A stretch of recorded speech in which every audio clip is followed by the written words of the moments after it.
Okay, appreciate everyone coming out here early morning on a Monday, but I thought it was imperative. We had as I had mentioned earlier, throughout fall camp and even going back to last spring, the quarterback competition was outstanding, and we have a number of excellent candidates in that room. And I have to make sure that I mention Noah and Zeb and Trey, the professionalism those guys had throughout the process. Coach Hedberg, his leadership was critical in this process. But as we've gone through spring ball and then the first about 15 days of fall camp, we've come to the realization that Trey Lance will be our starter going into game one. And my challenge to the room was to continue to develop one another. Iron sharpens iron. Sat down with both Noah and Zeb and asked those guys to continue to push forward, make Trey be the very best quarterback that he can be, and prepare him so that way he can help us win, but also prepare themselves so they can continue to help us win. And the decision was put really kind of into about three different things. One, of course, leadership and the ability to handle and control the huddle, communicate with our offensive staff and players. Secondly, just the efficiency. And really throughout the course of fall camp, all three of them were on about par with one another. And then the third thing that I kind of threw in there from a personal standpoint was going back and putting on my D coordinator hat. Who would cause me the most problems as a quarterback if I were to prepare to have to defend the Bison? And at the end of the day, I thought Trey had an outstanding fall camp up to this point, has continued to improve every day. Zeb has done an unbelievable job of learning the offense in the 15 days of practice and the first 14 days of fall camp. So unbelievably excited at the depth that we have at that position. The last thing I left them with this morning, and I told the team this morning in the team meeting, was all three of these quarterbacks can help us win football games and probably will help us win football games in 2019. Matt, what did you want to see out of fall camp to solidify that Trey was the guy? I wanted to continue to see his development as far as knowledge of the offense, continue to taking command of the huddle, but also getting more of the playbook. In fall, in spring ball, it was pieces of the playbook, and all of a sudden now, we don't slow down installation because you're a new player. We anticipate our new players to speed up because of that as well, or to speed up or increase their learning. And so he's done a great job of that and has shown it on the film, on the practice field, and that was one of the reasons why we named him. Trey's reaction was what? Humble.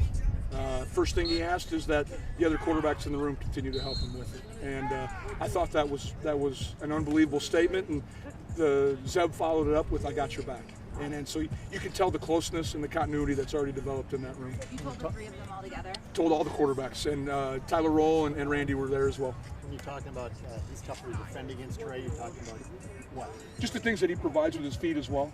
I've seen it on third down. Our defense has had to experience it where, maybe it's a full field concept and he's looking, it's not there. All of a sudden he can take off and create a first down or extend plays with his feet.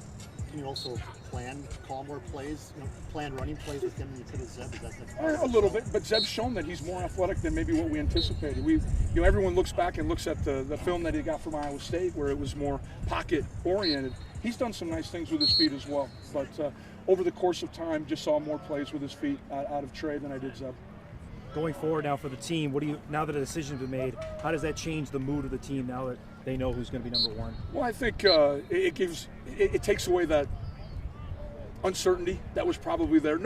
It was a white elephant in the room. Everyone was waiting for it to be one way or the other. And I think talking to the defensive kids, talking to our leadership council, it was a matter that we just needed to get it over with and be done. Let's move on, coach, and let's start preparing to beat Butler.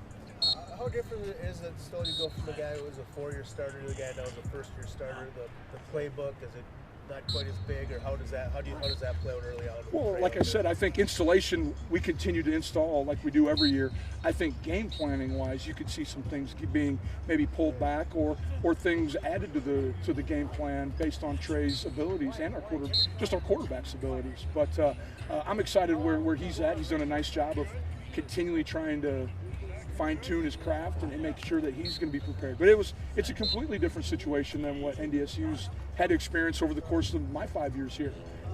I show up and there's a guy that tears us apart on 7-on-7 named Carson Wentz, and then Easton Stick, and this was the first time we've really ever had a quarterback competition while I've been here, and so it was a little bit different for myself, being a first-year head coach, of course, but also our staff. You mentioned in your first year to be dealing with a quarterback competition and all of that. Who did you lean on through this, and how was this process for you? Well, first and foremost was Coach Hedberg. A guy who has, he's probably forgotten more football than I know right now. And so I utilized him every day. I sat in a lot of meetings, so I heard firsthand, saw firsthand, tried to become more of an offensive-oriented coach during the first 14 days of practice, because I knew this decision was going to have to happen. Tyler Roll. But also then, you try to connect with your leaders on the team and ask them just general questions on how it's going. What's it like in the huddle when either quarterback is in there? So I tried to use all the resources that were available. What have you learned about your team so far, just going through this process, how your quarterback room banded together, but the whole team coming together in this? I think the number one thing that I learned, and it goes back to Zeb, a young man that's only been here for about as long as I've been the head football coach, is the Bison matter to those kids, and they'll do whatever it takes to put on make sure we have the best product on the field. And so extremely excited about where we're at with that group. A relief to have this off your Yep. Let's get ready to win. How important was last year for Trey getting in 2 games and then just studying under Easton for I think probably the second part of the question was more critical. Having a role model and a mentor to show you how you go about your business during the course of the week. How do you study film? How do you prepare to play at the highest level? And then the 4-game rule, just being able to travel with us. He didn't get in every game, but being able to go through the process of arriving at a hotel and going through the meetings, getting up in the morning, going through meetings again, going through walkthroughs. All that's going to be critical as we start to get into our season and start to have our Friday, Saturday, 48 hours of mental prep moments. This process also found a clear number 2. Yes, Zeb is the number 2 quarterback right now. Is there a sense of Trey's our guy through the ups and downs? We know he's going to have some learning curves as a first-year starter, as a young guy, or is the competition over? Is he your guy? As far as I know right now, and as far as my thought process is, the competition is over. From the respond of the team this morning in the team meeting, they're ready for it to be over. I know, having spoken with James Hendricks, a former quarterback here, James' number 1 message to Trey is, we got your back on defense. One last question. How important is it that your quarterbacks have a relationship with your wide receivers and rapport? Oh, it's unbelievable, and that's probably a little bit of it. Trey's been here a little bit longer, so has a greater understanding of who the quarterbacks are, and so I think that helped a little bit probably in the ease of his transition into this role. But Zeb's created a great rapport with the quarterbacks over the course of the summer. Thanks, Matt.